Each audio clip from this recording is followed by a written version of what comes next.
Assalamualaikum warahmatullahi wabarakatuh.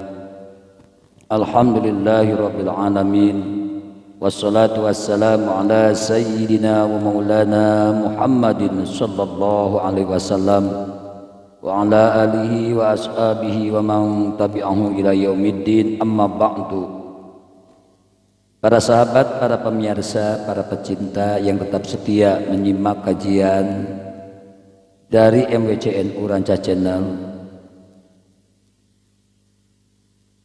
sungguh bahagia bisa kembali bertemu, bisa kembali menyapa dan bersilaturahmi walau hanya lewat sosial media.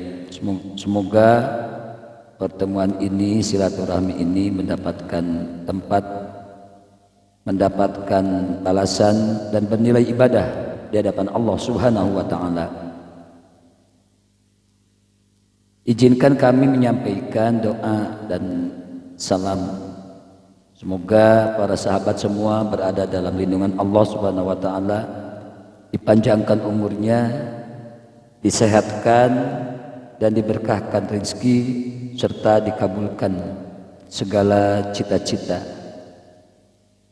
Para sahabat, pada pertemuan yang telah lalu kita telah membahas tentang bagaimana fragmentasi kejadian terbunuhnya cucu Rasulullah Shallallahu Alaihi Wasallam, Sayyid Al Husain, yang terbunuh di Padang Karbala. Sebagaimana dijelaskan, beliau terbunuh pada tanggal 10 Muharram tahun 61 Hijriah. Lalu bagaimana hukuman bagi para pembunuh ini?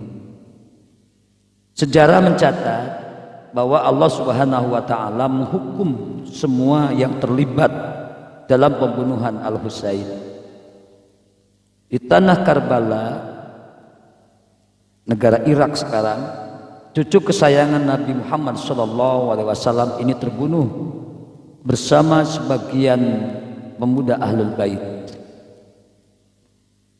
Dikutip dari buku Hasan dan Husain The Untold Story karya Sayyid Hasan Al-Husaini, Ajuri menuturkan bahwa semua orang yang terlibat dalam pembunuhan Al-Husain mendapatkan hukuman Allah di dunia. Di antara mereka ada yang mati terbunuh, ada yang mati ditimpa kebutaan, ada yang kulit wajahnya menghitam, dan ada pula yang kehilangan kekuasaan dalam waktu yang singkat. Keterangan ini bisa dilihat di dalam kitab As-Sawa'iq Al-Muhriqah. Abu Raja At-Tatarri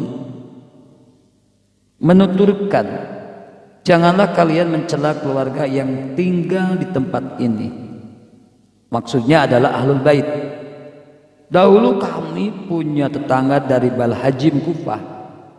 Suatu hari ia berkata, bagaimana pendapat kalian tentang si Pasik bin Pasik yang dilaknat Allah ini? Si Pasik yang dimaksudnya adalah Al-Husain. Seketika Allah melemparkan noktah putih dari langit ke matanya, sehingga ia buta saat itu juga. Sungguh aku menyaksikan peristiwa itu dengan mata kepalaku sendiri. Ini diabadikan di dalam kitab Asy-Syariah. Atha bin Muslim meriwayatkan dari Ibnu Suddi bahwa ayahnya Suddi bercerita, dahulu kami para budak biasa menjajakan tekstil di perkampungan Karbala. Suatu hari kami bertemu dengan seorang laki-laki yang terlibat dalam pembunuhan Al-Husain. Laki-laki itu berkata, wahai penduduk Kufah, kalian memang pendusta. Kalian bilang bahwa semua orang yang terlibat dalam pembunuhan Al-Husain telah dimatikan Allah dalam kondisi su'ul khutimah atau terbunuh secara keji. Buktinya aku masih hidup, padahal aku berada di tempat kematiannya ketika itu. Bahkan kini aku mempunyai harta yang paling banyak. Mendengar itu, kami pun segera menyelesaikan makan Ketika itu lentera masih menyala, pria itu beranjak untuk mematikan lentera tersebut. Ia berusaha mengeluarkan sumbu lampu dengan jari tangannya, tapi tiba-tiba api menyambar jarinya. Ia berusaha memadamkan api tersebut dengan meniupnya, tetapi ketika jari itu didekatkan ke mulut, api justru menyambar janggutnya. Ia pun berlari ke kolam lalu mencampurkan diri ke dalamnya. Tetapi kulihat api itu tetap menyala dan di dalam air dan membakar tubuhnya sampai hangus seperti arang. Kisah ini diceritakan di dalam kitab Tarikh Ad-Dimashqi karya Ibnu Asakir. Ada banyak riwayat yang mengisahkan hukuman Allah terhadap para pembunuh Sayyidina Husain bin Ali bin Abi Thalib. Ada banyak riwayat yang mengisahkan hukuman Allah terhadap para pembunuh Al-Husain, dan sebagian riwayat ini merupakan kisah yang sahih. Ibnu Katsir menuturkan sebagian besar riwayat tentang petaka yang menimpa para pembunuh Al-Husain adalah sahih. Sedikit sekali dari mereka yang berhasil selamat dari petaka dunia ini. Tidak seorang pun dari mereka yang mati tanpa menderita sakit sebelumnya. Dan kebanyakan mereka menderita penyakit gila. Keterangan ini bisa dilihat di dalam kitab Al-Bidayah wan Nihayah. Al-Amasi mengatakan, aku mendengar seorang laki-laki yang sengaja buang air besar di atas makam Al-Husain bin Ali. Maka Allah menimpakan penyakit gila, lepra, sopak, dan berbagai penyakit serta musibah kepada keluarganya. Demikian diceritakan dalam kitab Tarikh Ad-Dimashqi. Para pembunuh Al-Husain dan Ahlu Bait juga banyak yang menjadi buronan yang terus dikejar pasukan Al-Mukhtar bin Abu Ubaid As-Saqafi, seorang yang ingin menuntut balas atas kematian Al-Husain dan Ahlu Baitnya pada tragedi Karbala.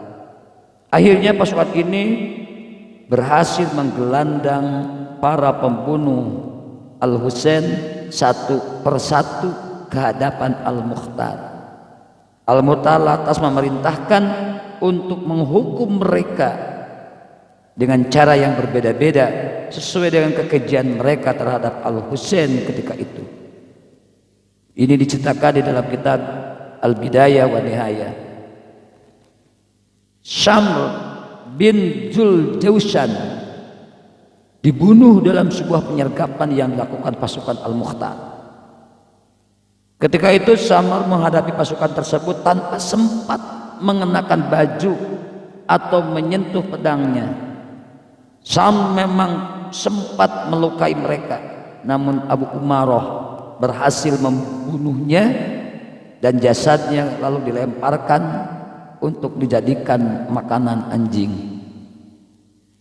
Keterangannya bisa kita dapatkan di dalam kitab Usdul Ghabah. Umar bin Sa'ad bin Abi Waqqas juga mati dibunuh. Ia adalah komandan pasukan yang membunuh Al-Husain. Syamr bin Juljawshan dibunuh dalam sebuah penyergapan yang dilakukan pasukan Al-Mukhtar. Ketika itu Syamr menghadapi pasukan tersebut tanpa sempat mengenakan baju atau menyentuh pedangnya. Syamr memang sempat melukai mereka, namun Abu Umarah kemudian berhasil membunuhnya dan jasadnya lalu dilemparkan untuk dijadikan makanan anjing. Keterangan ini bisa dilihat di dalam kitab Al-A'lam karya Az-Zarkali. Khawli bin Yazid Al-Asbahi juga mengalami nasib yang sama. Ia dibunuh lalu jasadnya dibakar. Pasukan Al-Mukhtar menghukumnya demikian karena dialah yang membawa kepala Al-Husain. Umar bin Sa'ad bin Abu Waqqas juga mati dibunuh. Ia adalah komandan pasukan yang membunuh Al-Husain. Sedangkan Sinan bin Anas, laki-laki yang dituduh sebagai pembunuh Al-Husain, lari dan menjadi buronan. Maka rumahnya kemudian dirobohkan oleh pasukan Al-Mukhtar. Adapun Hakim bin Tufail At-Ta'i, orang yang memanah Al-Husain, ia juga dibunuh oleh pasukan Al-Mukhtar. Demikian pula nasib yang sama dialami oleh Umar bin Sobah As-Sad. Menurut catatan Ibnu Khaldun, Al-Mukhtar terus memburu para pembunuh Al-Husain. Setelah mendapat informasi tentang keberadaan Ubaidillah bin As'ad Al-Juhani, Malik bin Nasir Al-Kindi, dan Hamal bin Malik Al-Muharibi, yaitu di wilayah Qadisiyah, yang langsung meringkus dan membunuh mereka. Dia juga menangkap Ziyad bin Malik Ad-Dubai, Imran bin Khalid Al-Atsari, Abdurrahman bin Abu Hashkah Al-Bajali, Abdullah bin Qais Al-Khawlani. Orang-orang inilah yang dahulu merampas bahan pewarna yang dibawa oleh Sayyid Al-Husain. Hadirin para pemirsa, para sahabat MBCN World Channel, Al-Mukhtar lalu membunuh mereka semua. Abdullah atau Abdurrahman bin Tolhah, Abdullah bin Wuhaib Al-Hamdani, yaitu sepupunya Al-A'masi, juga ditangkap dan dibunuh. Utsman bin Khalid Al-Jauhani, Abu Asma Bishr bin Samit Al-Qabisi juga bernasib sama. Keduanya terlibat dalam pembunuhan Abdurrahman bin Aqil, di mana Abdurrahman bin Aqil itu merupakan cucunya Abu Thalib, dan merampas barang-barang miliknya. Setelah ditangkap, keduanya dibunuh dan dibakar. Keterangan ini bisa dilihat dalam kitab Tarikh Ibnu Khaldun. Para pembunuh Al-Husain terus diburu dan dibunuh dengan cara yang berbeda-beda. Jika si pelaku tidak ditemukan, maka rumahnya yang pasti dirobohkan. Inilah sekelumit cerita nasib dan azab yang kontan Allah berikan kepada mereka yang terlibat langsung dalam pembunuhan cucu baginda Rasulullah sallallahu alaihi wasallam, Sayyid Husain bin Ali bin Abi Thalib. Semoga kisah ini menjadi bahan renungan bagi kita semua, bahwa betapa duka nestapa pernah dialami oleh keluarga Nabi atau Ahlul Bait, tetapi Allah Subhanahu wa taala telah menghukum para pembunuh-pembunuhnya. Demikian kisah singkat yang bisa kami sampaikan, semoga bermanfaat. Mohon maaf bila ada kekurangan. Wallahul muwaffiq ila aqwamit thoriq. Wassalamualaikum warahmatullahi wabarakatuh.